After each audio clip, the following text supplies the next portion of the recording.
There's nobody in the chat room yet, so that's okay. I know, it's bizarre. I know that's weird. okay. It's sometimes some people show up early, but that's all right. Welcome everybody. If you're tuning in, it's the chat with the 3 dudes. Hopefully by next week we will have 4 dudes with Dr. Von Schiller as the 4th member. But yes, Dr. Von Schiller is here as well as Man from Beantown. Oh, good. I got a question from Man from Beantown. Okay, we can chit chat a little bit before, so that Marco pop in before we start the question. Even Steven is here. Been a busy week for me. Last night I actually worked past 11 o'clock. Oh, is it just like the old days, huh, Nick? Yeah. That means you got to reward yourself. Yeah, it was one of those projects that it came in. Well, I got the phone call after dinner, and the attorney's like, "Can I have this by tomorrow morning?" I'm like, "Of course."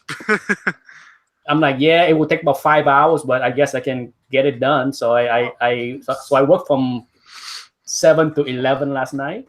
Wow. And then 1 more hour this morning before I finalize everything and email to him. I'm just like, woo.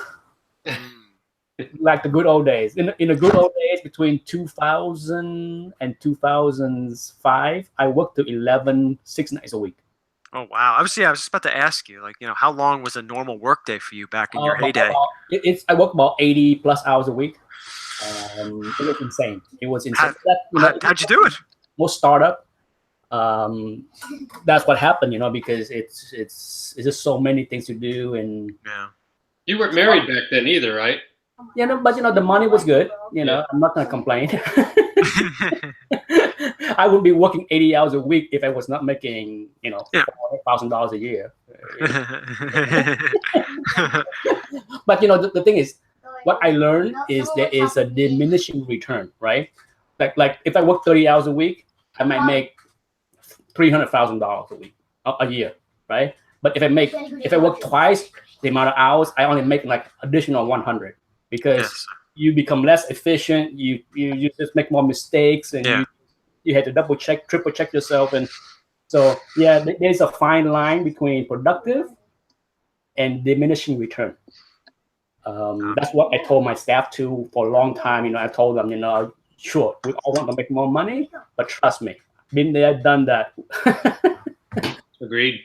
Yeah, absolutely. Web is here, Bat Adventures here. So Joker 68 look like we'll have a full house of people. So go ahead if you have the question. All over the country. I see Arkham Knights is here. I see Jason Smith here. Wow. Well, let me just get to. I took a picture of the question. Okay, Man from Beantown recently made his first submission to CGC. He submitted for pressing, and he submitted 2 books over the weekend at the Big Apple Con. Now, he's never submitted before. So I guess what he's getting at, he asked me, what sort of advice can we give to somebody who's never really done this before? He's heard good things and bad things about their pressing service. And if it's, if there are other places to get this sort of service done that's actually more efficient than CGC, or any other advice you may have to give about grading, sending your books out to grading companies. Okay. Answer. But the first thought that came to my mind was if you had a local presser, that would make sense. But if you get to where you have to ship to somebody and then they ship it back and then you ship it to CGC, that's where you really start losing money because there's no reward for the shipping. At least the pressing is a reward. The slabbing is a reward. Now some pressers will clean press your book and then they'll submit it for you, and they may give you their discount because if you submit a number of books, you do get a decent discount. So it really comes down to that. It comes down to numbers. And I've heard some people say CGC does a nice job. I think there's the thought out there that if you have them do it, you're going to get a higher grade. And the guys that grade the books have no idea that someone in their building pressed those. Yeah. So anyway, Nick can speak a little bit more of the internal workings. Yeah. I know a unless things have changed recently, I know the wait time for CGC pressing is insanely long. Okay, insanely long, because they're so busy. You know, I mean, every mom and pop, Dick and Harry out there are pressing their books even when they don't need to. You know, people are so enamored with pressing now that, you know, I got a modern books, you know, press it to make sure it's a 9/8. No, you don't need that. Wait, stop wasting your money. Give me your money then. Me too. You know, if you have to give money away for free, send it here. Okay. So I know the wait time is very long. I agree with Patrick. You know, it's come down to, you know, if you can find a guy that can press and submit for you, then you save a little bit on shipping costs, because you don't want that guy to ship back to you and then you ship to CGC. That's one extra cost of shipping that you don't want to deal with. As far as, you know, if you never submit to CGC, it's a very painless process. The key is make sure you pack well. I can't stress enough that. And don't put 50 books in a box like we did, or you'll get 9 back with pressure. Yeah, for sure. Don't try to put too much in a box. I'm guilty of doing that sometimes. Sometimes you're trying to squeeze in 2 more books and the package is a little bit thicker than it should be. It happens. We all have guilty of doing that. So it's not, but pack well, okay? Because you have to understand the people at the post office, UPS, or whatever it is, they don't care. No. They don't. What you have mean nothing. And please do not say do not bend on the package. They don't give up. We're fragile. Yeah. I get so many packages. Like I bought something today, not a big ticket item, a treasury that I need. It came in a vanilla envelope. Oh God. No cardboard. With what is it?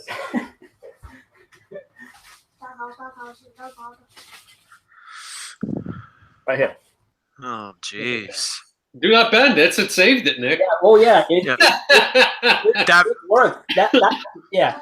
That was, I had a similar experience with my Tech 298. So stop the stupid, okay? It's do not bend, do nothing. Yeah. Oh my God! It's just like have some common sense. Oh. Nick, you need that sign up. You don't have that sign up. Oh yeah, I'm offending people now. Already. Okay, now it's okay because you saw it. Now, okay, everyone. Now the disclaimer has been, put up. Yeah, so now we can do whatever we want. Yeah, it's about time. As far as presser, there are a lot of pressers out there. Yeah. People always ask me to endorse certain people, and I don't do that. Because I don't feel comfortable endorsing anyone because I don't use anybody. Yeah.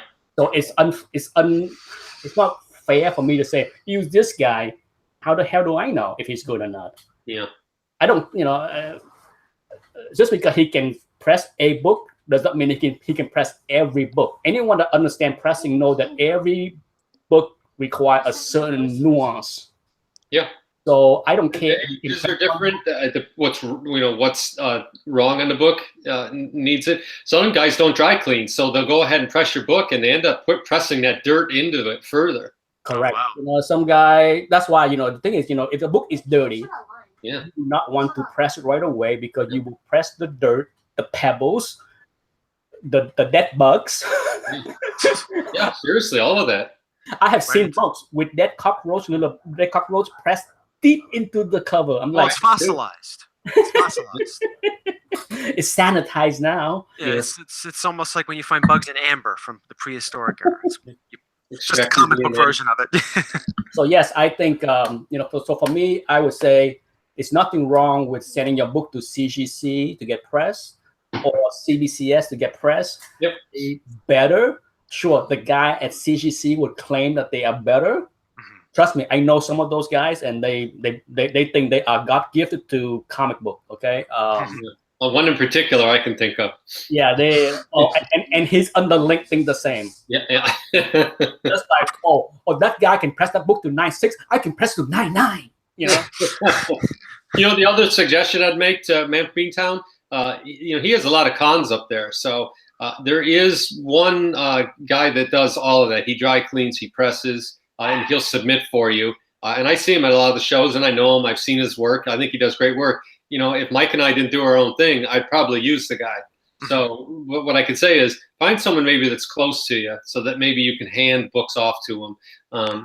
You know, there's less of an opportunity for stuff to get damaged if it's handed off and not shipped.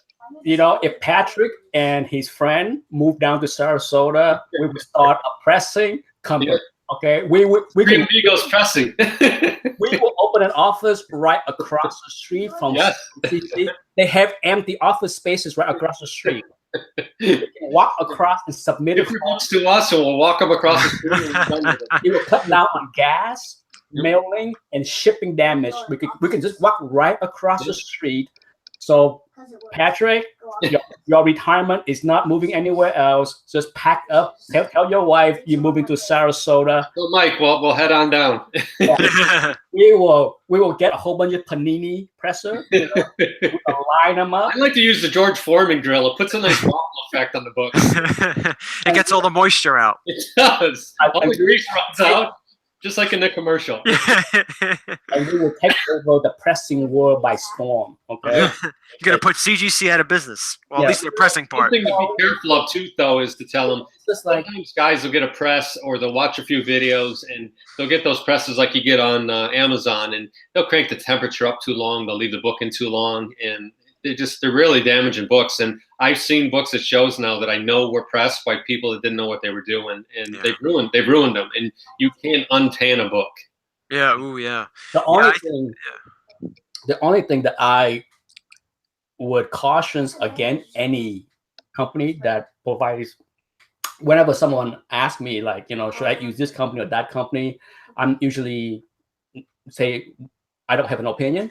The only thing I advise them is avoid paying for quick press. Oh yeah. If anybody trying to sell you some kind of nonsense like, oh, quick press is this amount, there's no such thing as a quick press. Stop. Okay? There's no such thing. If you think you can toss a book under the press for 5 minutes and it's done, no, it's not. Okay? There's no quick press. Nope. So if you want crappy job, then pay for quick press. Yeah. Okay? I'm not saying that I can guarantee you a bad job if you quick press, but the odds that the press is not going to be good is higher if you use quick press. So whatever nonsense any of these guys trying to sell you, they can quick press something. Your first question should be, how quick is quick? Yeah. I mean, it's a good idea. The questions are: do you dry clean? Yeah. Do you humidify first, and do you press? And when you press, do you wait for it to fully cool down? Because if you don't, it's going to get wavy, and the flaws are going to return if you don't let it properly cool. So. Yep. Okay, let's move on to the next one. We can spend all day on this topic. Just one last thing I want to say to Ben. I mean, you know, if there's any worry that you're having your book pressed by CGC, I would say, I wouldn't be too worried about it. I think it's in good hands, considering that, you know, the stuff that Patrick and Nick just talked about, people with quick press, maybe not as skilled as pressers. You know, I think with CGC, you're fairly safe when it comes to the pressing. That's just the only thing I could really add to this conversation. I've had things pressed by CBCS. I mean, I don't use CBCS. I just used them that time. They seem to be okay. So, you know, I think it's going to be okay. Yeah, I mean, without doing a ton of research, those two are probably safe. Yeah. I know the guy that does the pressing at CBCS, and he's pretty good. He's very good. Yeah. He was in my living room at one point. Well, did you kick him out? He had him in a headlock till he told him how to press. He was here prior to the opening. He was here with Steve Barack prior to the opening. So I met him, went out for lunch with him. So he has been around the CGC forum for decades. So that's great. You know what he's doing. Mm-hmm. So what's the next question? Okay, this is now, I got a couple questions for our segment, questions from Down Under with Errol. Okay. They're more like investments. I think this one's more of an investment question. This has probably been answered before, but I don't know. His question is, what other Silver Age book do you see reaching $1 million in our lifetime other than Amazing Fantasy 15? $1 million. That's a big number. It certainly is. Even Well, other than 15. Silver Age. I showcased 4, I guess, in a super high grade, maybe. Yeah. I mean, I have never seen a showcase 4 that was 9.4. No. Yeah. So if like a 9.8 showed up, that might do it. Yeah. Yeah. If is there such a thing? I don't know. I don't know. I'd like to see it. I can't think of any other book Yeah, I have other not than Showcase. Hook 1. If it's a Hook 1 9.8, trust me, it will go for $1 million. Yeah. But it doesn't exist as far as I know, right? Yeah. I have never heard of a Hook 1 9.8. Yeah. Well, we could always look in the census too. We could see what the highest are. We should later. But as far as X-Men 1, they have a couple 9.8, so that's not rare. It's 2. I think it's 2 copies. That's 9. I think there's a few Fantastic Four 9.8s. Do you know how much they went for, Nick? The X-Men ones, 9.8? 100,000. I think it cracked. I think it cracked 100,000. I guess whose lifetime too? Since you're the youngest, Anthony. Maybe you have the best chance. I don't know. I'm not that much younger than you guys. No, I guess not. Yeah. I'm around the corner. A dozen year. No, not even. No, I don't think so. Well, I'm going to be 4. I still got a 4 in front of mine, so. Well, I'm going to be 4, maybe a dozen years for you, Nick. Yeah, I'll be 52. I'll be 40. So yeah, okay, a dozen years. Well, that's not so. So no, you get another 25 years of enjoyment out of this hobby. I'll tell you though, with Little Reaper running around, I think 25 years has been cut from my life. And the next question from Errol. At what age did you decide to collect comics, and what persuaded you to start? You want to go first, Patrick? No, you can take this one. I went first last time. Well, I read French comic books when I was 5, 6, 7, 8 years old in Vietnam, growing up in an old country. Obelix, Asterix, Rin Tin Tin, Smurf. That was my exposure to panel color drawings. Okay, and in French. Yes, in French. Yeah. I love it from the beginning. I must have reread those all those books a million times. In fact, I bought them when I came over here as well, so that I have a stack of those books here. But as far as American comic books, I told this story many times, but I can tell it again. I arrived in America March of 1980. I was exposed to American comic books around a year later. And I bought my first book that summer of 1981. And that was the beginning of the last 34 years. Well, I took times off. I took a few years between 94 and 98. And then I took times off between 2004 and 2008. So there was a period, there were 2 periods where I took a few years off. One to focus on career and one to focus on family and Anthony. In fact, Anthony's birthday is tomorrow. He's 11 tomorrow. Oh, great. Happy birthday. Yes. He's 11, right? Yes, 11 tomorrow. So yeah, happy birthday. For him. Yeah, so he's a big boy now. Time flies, time flies. I was just thinking that, now James he's gonna be 3 in a few months. I'm like saying to myself, geez, it was just seems like a few minutes ago he was just sitting upright watching TV with me. Yeah. Now it's like he's doing more than sitting upright. they go up, especially when they start to go to school. Yeah. 2 years fly by so fast. Seemed like just like a few weeks ago that school started, and now we are 5 weeks before. No, 5 weeks before school is over. Can you believe it? He's done with elementary school in 5 weeks. Wow. Insane. So that's my story. Patrick.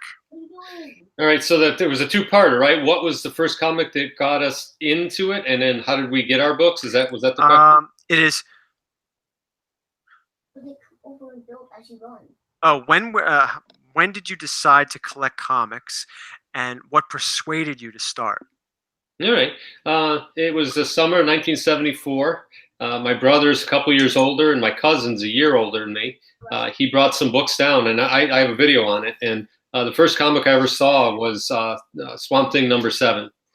And Oh, wow. it was a panel. He was crawling up the side of the building, and Batman was in it. And I knew who Batman was from the TV shows. And I remember reading his stack of coverless books he had then. And there was Spider-Man and a bunch of others in there. And I couldn't read yet because I hadn't gone to kindergarten yet. But, later that weekend, my grandma went and got a couple more for my brother and I, and that was it. I mean, I think part of it is because whenever you're younger and your brother and your cousin are older, and they just seem, the bigger guys, you want to do what they're doing. So, but I just loved it. I mean, from that point on, I collected all the way through like 93. I stopped when my kids started being born in 2013. So, and I mostly bought myself just doing odd jobs. I would do anything I could to get, 20 cents to go buy a comic book, mowing lawns, raking leaves, shoveling driveways, whatever I had to do, to get money. Same thing here. My first, that it prompted me. My exposure to comics prompted me to go out there and got a paper route. Yep. As well as shoveling snow. Every time it snowed in Albany, New York, I was out there knocking on people's door. I was happy. It was pennies from heaven. But yeah, it was love at first sight, no doubt. It was a lot of fun. It's nothing can compare to those days. No, it doesn't. Sure, it's fun now with nostalgia, all that stuff, but the feeling of going to the comic book store and smell the pulp and buying the book off the rack. How about the sound of the spinner rack squeaking? Yeah. I mean, I hear that and my pulse quickens still. and the naivete. Oh, yeah. Yeah. How about the fact that if you were trying to collect a run, say you were a Spider-Man collector, and you had just got lucky and you got 3 in a row, and then you go there and then that next one's just not there that month. Either they only ordered a few and some other kid got them, or these guys are drugstores. They didn't know. They just ordered whatever, probably just randomly checked stuff on their list. So there would be holes in your collection, and there was no place to go back then and go get back issues. It wasn't a thing. You missed it. Yeah, I think it's just the age of innocence. Yeah, absolutely. It's very different. I think, sure, I had the discussion with a friend a few weeks ago, and I'm like, I'm not saying that the people that buying books off the rack now doesn't experience that some kind of feeling, but I'm just like, it's not the same when you're 13, 14, 15 years old. Yeah. Compared to when you're 25. You cannot even compare the same feeling when you're 15 compared to even if you're a brand new collector. If you're a brand new collector today at 25, there's no way you have the same reaction compared to 20 years old. Yeah. No way. Okay, so there is a certain innocence that are lacking as you get older. Okay, so it's just different. I'm not. When I talk to my friend, I'm like, I'm not trying to belittle today, but there's no way you can compare your emotion to what you have, but it's fun. It's still fun for those that buy off the rack now, right? It's just not the same. Yeah, it's not, it's great and convenient and inexpensive as eBay can be. It's not the same experience. No, because if you miss something, it's like you were saying, Patrick. You could get it online. You go to My Comic Shop. You could go to Midtown Comics on their page. You could go to eBay. Yeah, Westfield's another big one. I mean, there's a bunch of them out there. I mean, you might pay a little bit more, but you can get, anything all the time. The comic shop's open 24/7, 365. And plus, when you were 13 years old, getting back to what Nick was saying, if you're 13 years old back in the day, you go to your comic shop, you miss something, that's it. You have no way of getting it. I mean, you may have no way of transportation to go to a con to look at long boxes or whatever. That was it. So the excitement of being able to find and get what you want at your local comic shop back in that when you were that young. Yep. It's much more rewarding. Yeah, it was. The nostalgia is great, but it's not. Yeah, it was thrilling. For me, I was 15 years old. 7th grade, 8th grade. How about this, Nick? See if you remember this. The first time you drove yourself to the comic store and bought comics. Well, I remember being just like rattling. I was so excited. It was like the day after I got my license. I couldn't wait to. I walk. You know, because I walked too, or rode my bike. But that first time you were driving a car, you went there yourself. You didn't have to beg anyone for a ride, or sit and wait for your mom's prescription, or go watch them trying on dresses at Sears. You got to go where you wanted to go. Yeah. Because as a kid, you would suffer anything to get at comic books. Yeah. And you know, for me, it was just so. I can remember vividly because, you know, for whatever reason, I talk about this in many videos. You know, I was always already like a high grade freak. I was like combing the rack, make sure I find the nicest center, nicest sharp copy I can find. And my two friends that was collecting with me, they would go to the store, they would buy the book, they fold it right in half, put it in back. They were just like, man, what are you doing? You know, they were, you know, back then, you know, this is 1981. So you know how like the big comb, people was having the back pocket. They jam it right in there. And I'm just like, damn. You have that perfect feather. You know, I'm just like, and then we would like, you know, go and then sit down. They would sit down and the book would be all like bent to like shit. I'm just like, they didn't care. They didn't care. The cover's detached at the top, staple already. It seems like almost a crime. Who needs subscription screens? I do it myself. Yes. It's like, hey, there's something wrong with this. Like, no, but it was crazy, you know. But it's just weird how people, and of course at the same store we see older people with bags and board talking about investment and all this stuff. We're just like, huh? What? These nutcase are buying stuff and put it away and never gonna read? What? That was the first time I remember when the comic shops opened around here. They were called Empire Comics, and I remember the first couple times I saw them, oh my gosh, they got back issues. And then I'd look at them, and at the time comics were 40, 50 cents, and they'd have like $1.75, $2.50, and I'm like, this is a month old. But they had you because they knew it. They knew it was shooting fish in a barrel. So you would mumble and complain, but you'd pull that crappy polyethylene comic out with no board and, you know, pay the $2.50 for it. Okay. Any more questions from you? I do. Go ahead. Because I have one question from one other. We'll take one more question from Errol. Let's see. I think this ties into a story you told me one time when you were talking about going to the comic book shop, Nick, and looking on the rack and looking, you're a high grade nut. I think this next question, I think you have a good story for it. Is there any book you hesitated to buy and regretted not buying when it came out? Well, for sure, Teenage Mutant Ninja Turtle number That's it. Yeah. one. I had it in my hand. You know, oh, really, Pat? I didn't know you had. Oh, really? Yeah, I had it in my hand. It was black and white, and I'm like, I'm not paying for this, and I put it back. And my shop was like one of the early independent publisher. So it you know, my shop was like all in as far as independent publisher, because if you go to my shop back then, ElfQuest was everywhere. Okay, and so is all the other Coleco, Caliber, you name it. So Teenage Mutant Ninja Turtle was full front, right on the front of the cash register, right? And I remember look at those books, and because they had the black covers, and they're all already been dinged up, you know, they're all like very fine plus, you know. With, that's too low. And it's just like, man, cool covers, but A, they were all dinged up already. Yeah. And B, they were black and white. Yep. I don't mind the cover being the way it was, but as far as the inside, just like Patrick, just like, well, it's missing color. Yeah. I put Walking Dead back too, same reason. Same thing with ElfQuest. Back then, I have all the ElfQuest within my reach, and I'm just like, man, beautiful covers, but the black and white stuff just doesn't cut it. But yeah, so I had to say that was one book that that's the only one.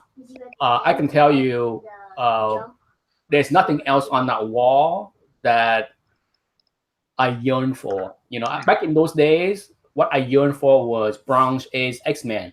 Yeah. I was getting to the X-Men, and on the wall was all the Burns X-Men, and I used to like $20 for that book. Oh man, X-Men 101, $25. That's crazy, you know.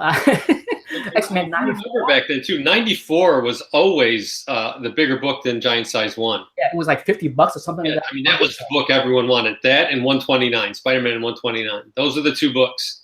And back living through the Bronze Age. Yeah, the idea of spending $50 on those books was just insane for me. Yeah, me too. I mean, that was so much. It was 100 comics. And I only bought an X-Men 94 after I graduated from college in 1989. So in 1990, shortly after I graduated, when I was living in Boston, I went to a convention. I bought an X-Men 94. It was restored, but I didn't know anything about restoration. So that was my first big book that I bought, was an X-Men 94, and it was restored.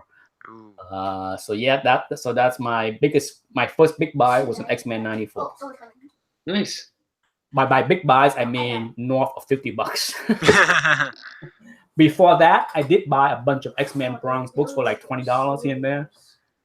You know, so it's good old days. I mean, I used to love to go to convention in Boston because it was just not crowded. There was no line to get in. I don't have to fight with anybody to go through the long boxes. You know, so yeah, not like today. I not deal with all the guy with backpacks. Nope. No, there was no multiple Deadpools walking around. There was no Funko Pops. Overweight Harley Quinns. Yeah, there was no people making beaded jewelry and all that other jazz that you see at these things now. So, you know, and I remember, you know, my vivid memory of those early cons in Boston was walking past all the original art stuff and ignore them. Yeah, me too.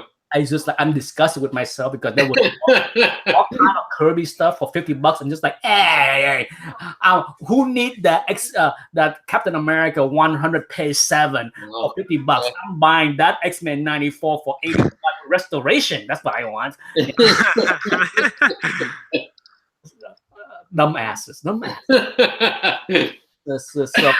So yeah, there are plenty of chances in the late 80s and early 90s for people that want original art to buy nice pieces for under $100.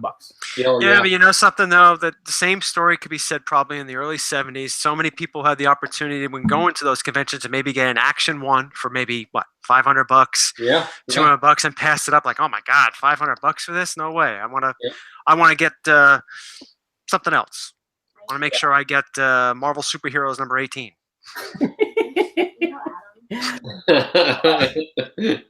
Lots of activity in the chat room. So let me go with my question. Okay, my question is from don't on it. I wish I called it up. It was from where was it? Milota 3D. I got an email. He asked about date stamps on books and the origin of date stamps, the reason for date stamps, and what we think about date stamps. Basically, if you guys have anything to shine in on date stamps, as far as the reason, the distribution, the reason for them, go ahead. I have the answer, kind of, but I'll let you guys go for it if you have the answer. All I'll say about date stamps is I don't mind the stamp. I don't like handwritten. Yeah, okay.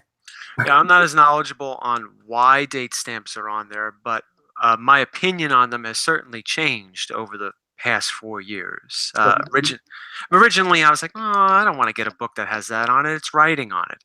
But I've learned to appreciate them more. I've learned to like, oh, this is, you know, I like seeing the year and the date that this book arrived, wherever it was. Because, you know, we talk about nostalgia. Yeah, I mean, yeah, I sort of like that stuff, but I'm with you, Patrick. I don't like it when grease pens are on there, and I don't like the big time stamps that go on them. The store name, yeah, with the store name. To me, that takes a lot. It's a big distraction from the book. I mean, when you see the date stamp, it's distracting, but it's a cool type of distracting. Quaint. I mean, quaint. Yeah. I mean, as long as it's not over a character's face or anything like obnoxious. Yeah. But yeah, like the store stamps, I'm like, ugh. Yeah, I don't like. Yeah. So anyway, go ahead, Nick, with the.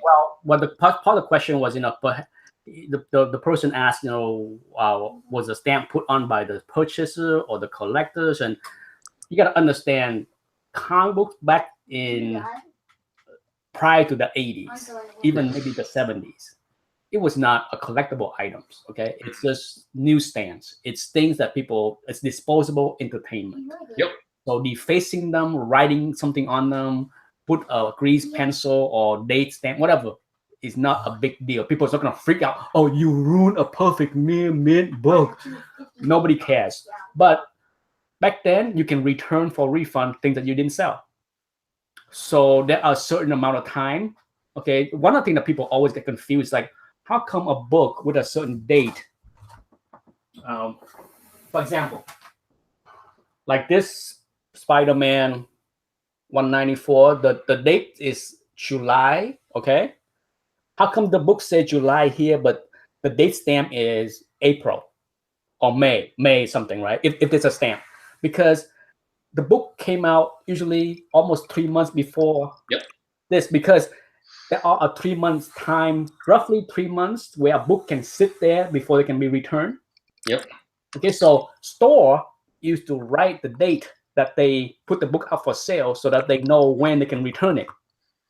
Now, some store use handwriting pen or pencil, and some fancy people have stamps.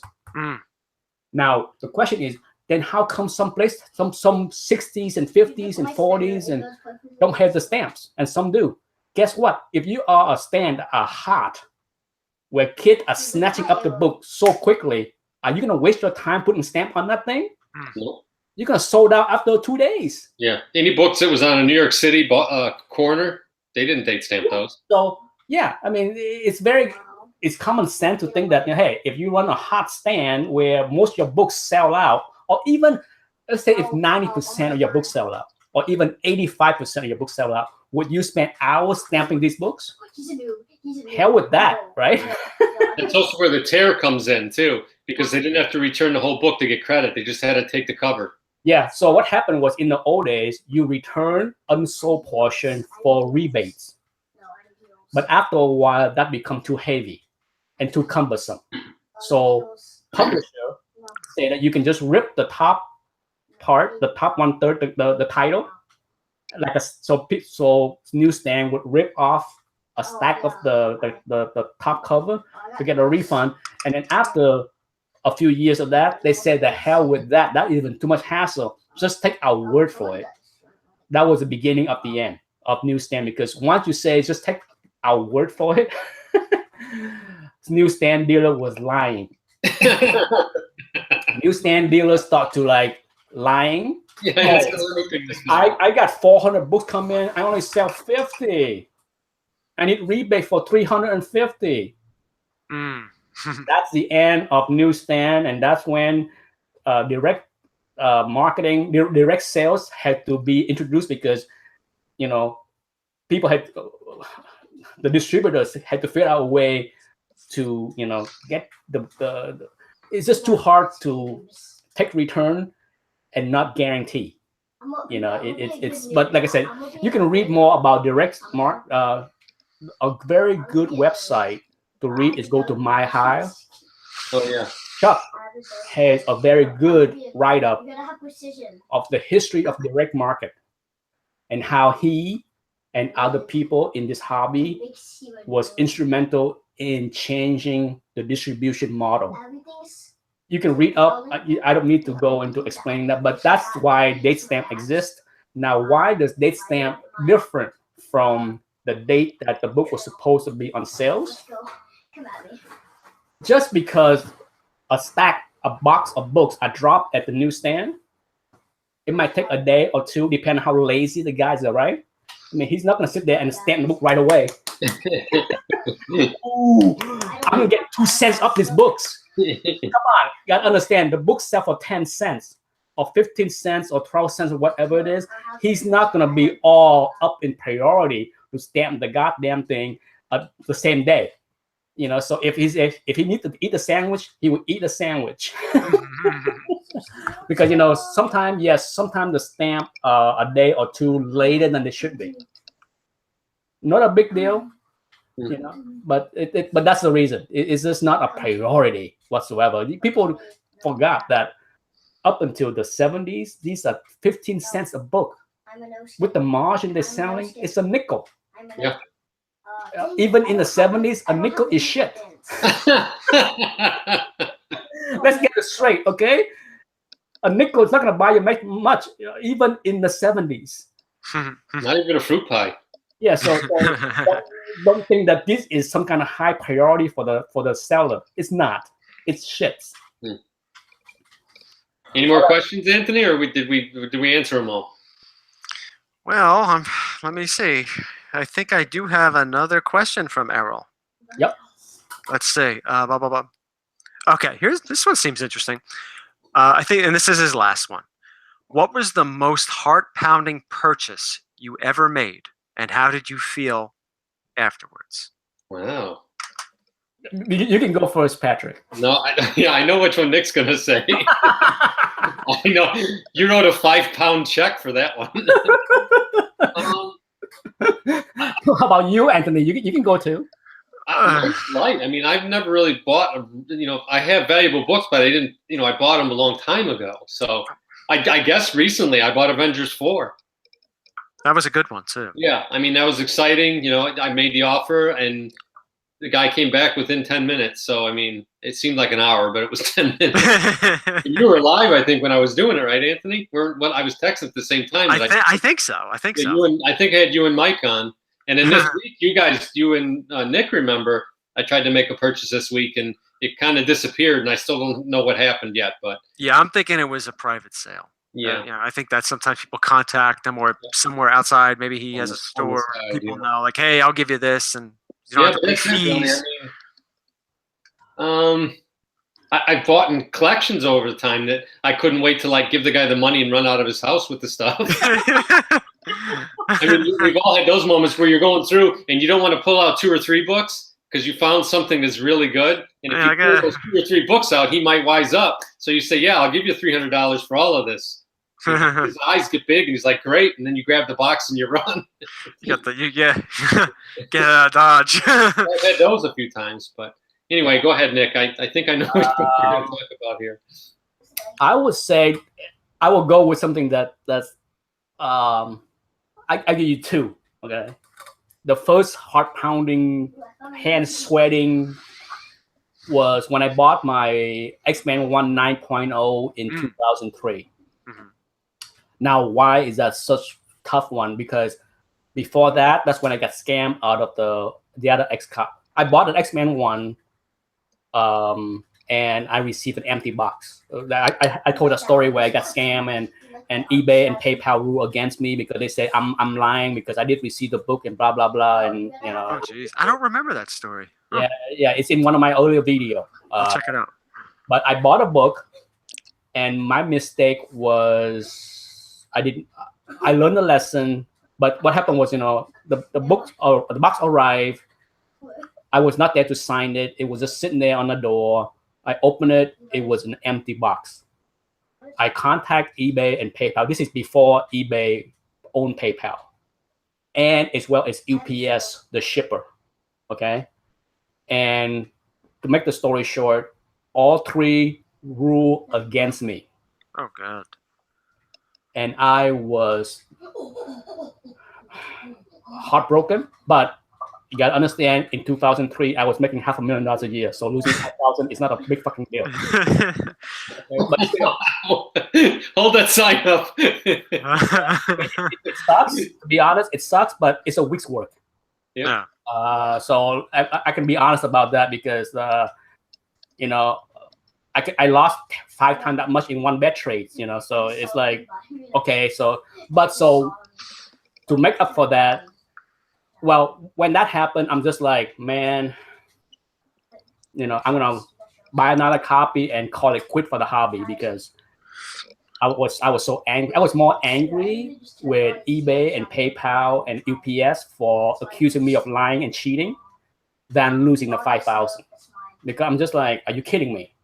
So I bought another copy like a few weeks later.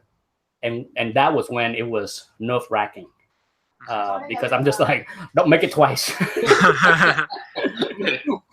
please don't make this happen again. So that was nerve wracking and sweat. When the box arrived, I'm just like, oh please, let me be. There's something in it. Okay. So after I bought that and the giant size X-Men, so I bought 2 slabs. That was my very first 2 slabs. And then I walked away from the hobby until 2008. And then as far as the second heart-pounding, nerve-wracking purchase was when I bought my Action 1. Because it was from Comic Connect, and you know how when you bid, you gotta sit there and wait for the damn thing to go for another 3 minutes or whatever. Yeah. They want to extend. Yeah. I'm just like, oh God, don't keep bidding against me. It's whoever it is, you mofo. How long ago was that, Nick? How long ago was that? Oh, a while back. Oh yeah, it's a while back. So they've had that model for a long time, where if you put a bid in, then yeah, okay. They had the model as long as I can remember bidding on Comic Connect. So okay. So it was not pleasant to have to sit through. And the thing is, I waited and waited, and I bid just once. Okay, I waited for the other 2 bidder was fighting, right? Until the point where I'm like, okay, I think this is it. And I make my 1 bid. So out of nowhere, I was the bidder. I'm sure the 2 guys that was bidding on it was just like, I got you, I got you, I got you. And then one guy that think he got it, he's just like, damn, someone come in and raise the stake again. And he must have been like, he walked away. It's like, that's it. I can't fight another guy.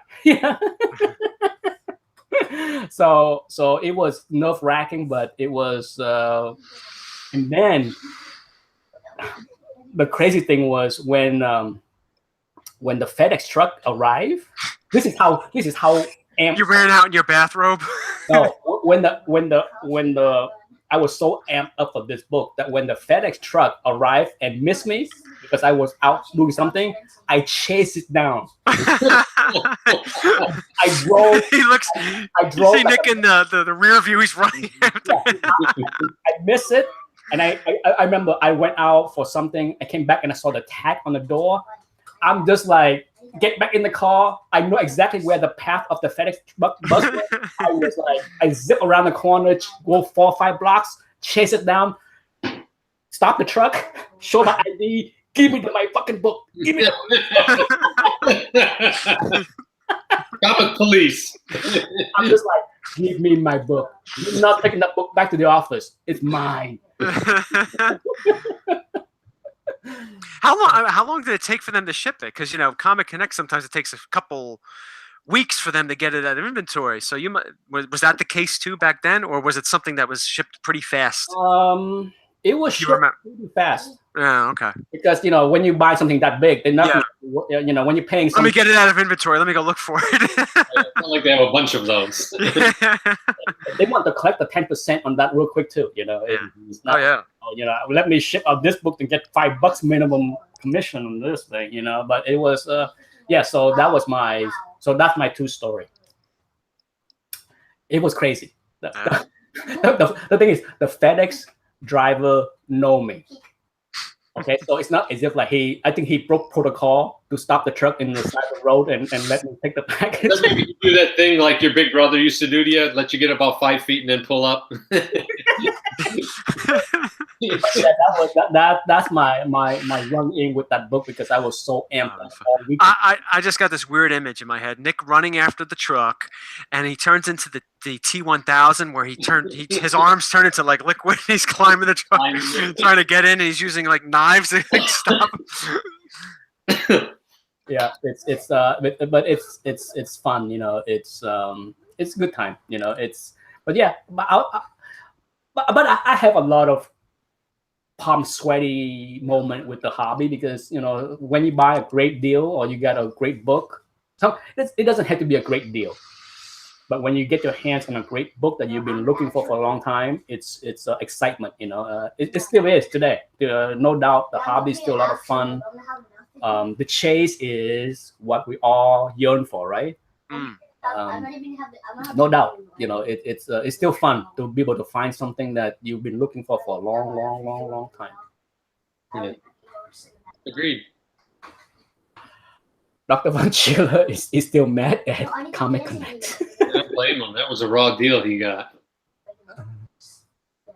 Did you guys buy anything this week? No, almost.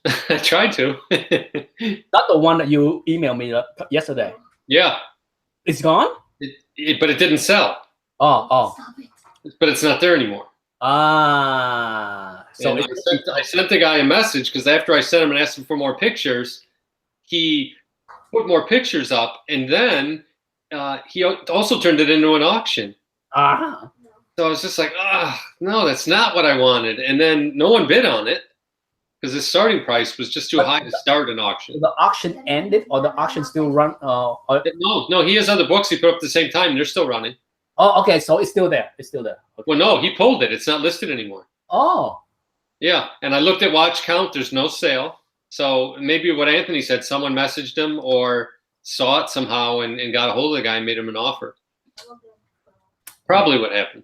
You gotta act quick. Oh, I thought I was. I asked for pictures, and then that all happened. I know. I was rooting for you. I'm just like, if he has it and buy it now for that price, I would have said go for it. Yeah. Because I think it's a decent looking 2.0. Yeah. But auction. No, I don't want a part of auction. Yeah. Oh well. So yeah. Let's see. Did I get anything cool this week? Did you guys get an Action 1000? No. I was expecting better covers. I was totally underwhelmed by those. Who did the cover? Well, there's 10 of them. Oh. And one of them was a blank. You're supposed to get sketched. But you mean did they do 100? I mean, I would have thought they would have got some, I guess some guys that have drawn Superman in the past, but I don't know. It seemed like they should have got much bigger artists or something. I heard John Byrne didn't participate. He did not. That would have been one I would have thought, would have came in. Like George Perez, I thought they should have had him do it. I mean, he does a great job on Superman. I saw the Walt Simonson one. That was pretty good. Yeah, Walt Simonson, they had Dan Jurgens, some of those guys. But I don't know. And I would have thought they would have done the car, too, where he's lifting the car on Action 1. Nice of O asked, why is auction bad? Auction's not bad. It's just that, if you're going to start a price so high, yeah, that's what's bad. Yeah. If you start at 99 cents and watch it fly, If the auction is the auction that Patrick and I talked about, I did see the auction. It asking practically GPA high. Exactly, it was. Yeah, right on GPA. Yeah. I mean, if you're gonna do an auction, it's okay. I'm not afraid of shill. Yeah. It's just that I'm afraid of stupid price. Yeah. People with tax return money. Yeah, it's like, it's $5,000. It's that Nick guy that make $1 million, so he doesn't give a shit. Yeah. Well, that's why I'm almost tempted. I think two things. I'm going to wait for the Avengers movie to come by and wait for everyone to spend all their tax money. I figure by the end of May, you should be able to get back on eBay and buy it normal again. But recently, I just been noticing. You mean you're not trying to get an Iron Man 55 right now? No, I am not. I did get the True Believer, though, last week. Oh.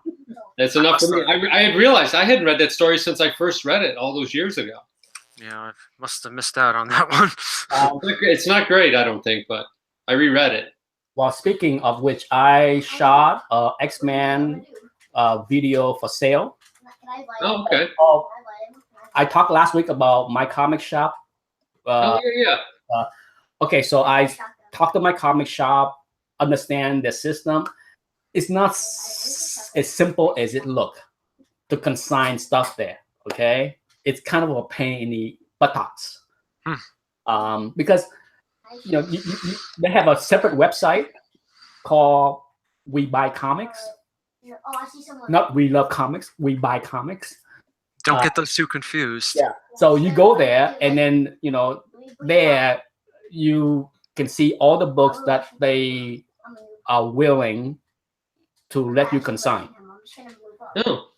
And so, let's say you have an X-Men 25, right? And you want to consign.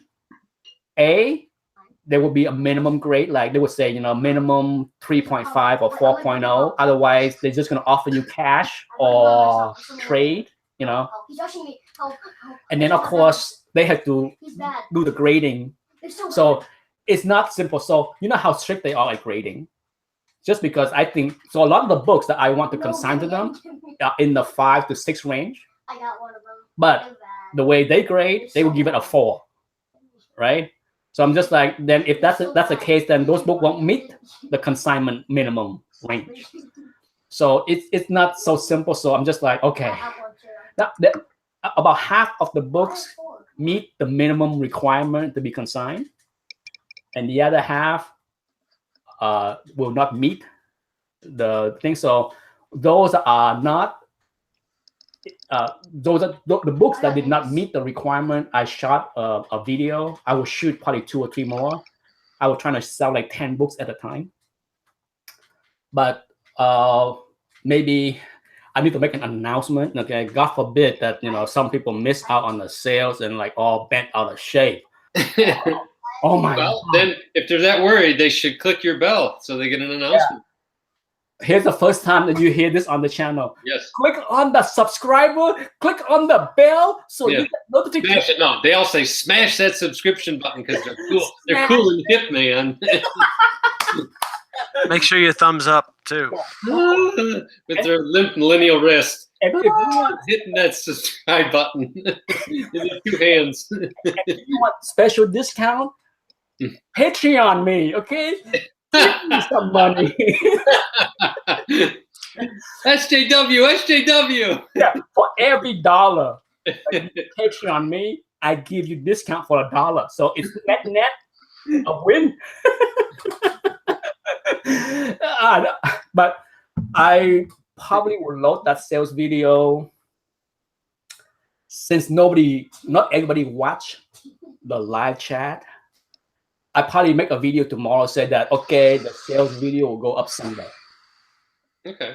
So that, if you miss it, it's your own fault, okay? Don't piss and moan and cry like little bitches, okay? Because there was a few bitches that cry and moan and thumbs down. Oh, you missed it. It was not fair. Life is not fair. It's not? It's not. Wait a minute. I've been lied to all these years. I want to make a shirt that says life is not fair. Yeah, suck it. Actually, I told my wife to make me a t-shirt that say, it sucks to be you. No, I love me. I love What's not to love? On all cylinders tonight. But yeah, so I will probably make a video tomorrow to say that, yes, the sales video will be on Sunday. I already shot it and see if that works. Because for those, my comic shop will not take them. And the one that my comic shop will take, I probably will ship it to them. Just to see, why not? Something different. It doesn't hurt to try something different. I try all venues.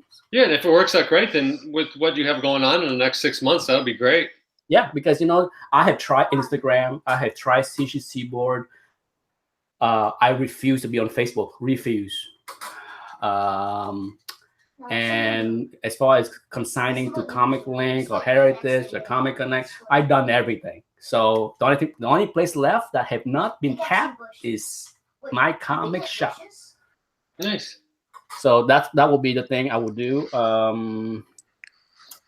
Let's see. Other than that, I got some cool stuff, but I will show it in private. Right. Yeah, I need to shot a bunch of videos too. It's just I got a lot of good stuff coming in that I need to show. It's 7:58 already. No, it just went blasting by. It's blast by when we're all hamped up. Well, yeah, good questions. I love when they come in.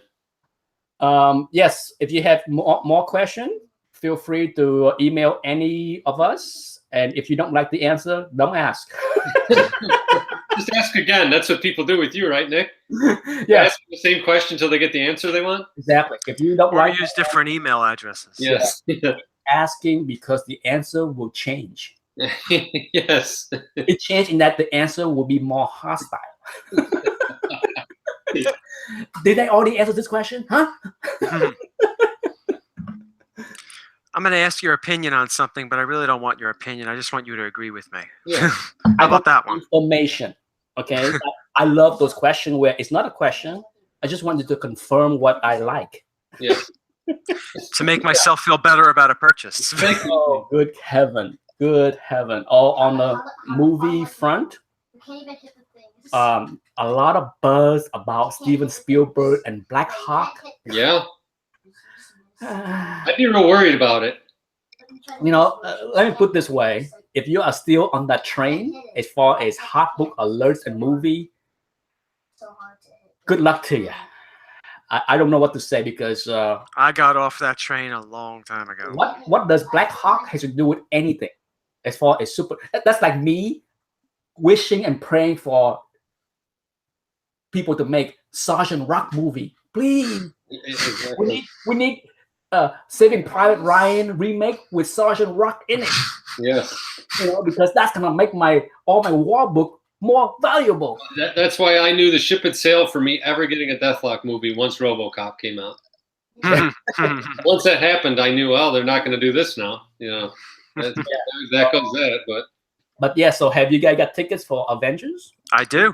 I don't. I think I'm going to go Sunday. Me and my wife got midnight showing. You're going to be midnight Thursday? No, Saturday.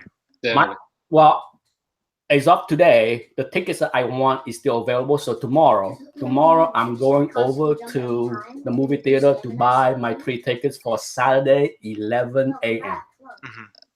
That's gonna be my preferred time to see the movie. Yeah, it's gonna be a fun day for me. After Thursday night at midnight, I'm not going to be on any social media. I'm going to avoid the news. I'm not going to be on YouTube. I don't want to know because people can't help it. They'll be in the theater announcing if someone dies. Mm-hmm. Oh yeah, that's like my friend Michelle. For everybody else, because they're so somehow smart because they sat and watched a movie that they have to play town crier. Yeah, I do the same thing with all TV shows. Like I don't watch anyone's review before I shoot my own review because I really don't want to be tainted. Yeah. With other people's opinion. Usually after I shoot my video and as I'm loading the video, then I start watching reviews, just like I did with Lost in Space. I'm just like, I'm floored by how many experts out there that's like, it's a great show. I'm like, huh? What are you watching? From John Campia to John Schnapp and everybody Collider. Oh, it's a great show, huh? Yeah, maybe they watched a different one than you. Fantastic. Say what? Yeah. Well. So yeah, I mean, but I'm glad I do that because I don't want to be like, I need to make my opinion the same as John Campia or people will hate on me. And like now the show was okay. It's barely watchable. So anyhow, it's 8:02, so time for us to bid goodbye. Bye, everybody. Thank you for tuning in. Take care, everyone. Take care, everybody. My sales video for the X-Men Silver Age will start Sunday. I will announce it now, and I will make another video to say it so that on Sunday, first serve. If you miss it, you miss it. If you don't like the price, thumb it down. And if you got dial up, too bad. You're gonna get those emails, Nick. Oh, I was going to buy that. What happened? Yeah, sure you were. Yeah, but if you're looking for X-Men from 40 to 56, in that. So my goal is to do 40 to 50 something, and then 39 to 25. And then 25 to 11. Okay, so that's the 3 video for three successful week in a row. So 3 Sundays in a row, you will have 3 X-Men Silver Age for sale. That's it. Bye, people. Take care. Be safe, everyone.